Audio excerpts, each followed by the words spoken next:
महाराष्ट्र राज्य मार्ग परिवहन एसटी महामंडळाच्या नाशिक विभागात मोठी प्रशासकीय कारवाई करण्यात आली असून कामात हलगर्जीपणा आढळल्यानं एकाच वेळी 11 अधिकाऱ्यांना निलंबित करण्यात आले।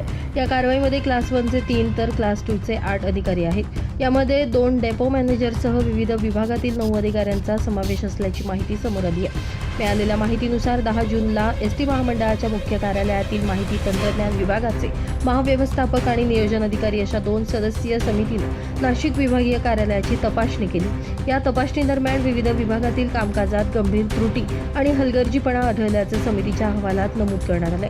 या अहवालाच्या आधारे महामंडळाच्या वरिष्ठ स्तरावर संबंधित 11 अधिकाऱ्यांच्या निलंबनाचे आदेश जारी करण्यात आले। संबंधित अधिकाऱ्यांनी निलंबनाचे आदेश स्वीकारण्यास नकार दिल्यास ते त्यांना पोस्टाद्वारे पाठवण्यात येणार असल्याची माहिती सूत्रांनी दिली आहे। दरम्यान एवढ्या मोठ्या प्रमाणावर अधिकाऱ्यांवर कारवाई झाल्यामुळे एसटी महामंडळाच्या नाशिक विभागीय कार्यालयातील दैनंदिन कामकाजावर परिणाम झाल्याची चर्चा सुरू असून या कारवाईमुळे विभागात एकच खळबळ उडाली आहे। पुढील चौकशीनंतर आणखी काही निर्णय होण्याची शक्यता आता वर्तवली जाते। नितीन चव्हाण, महाराष्ट्र 24 न्यूज, नाशिक।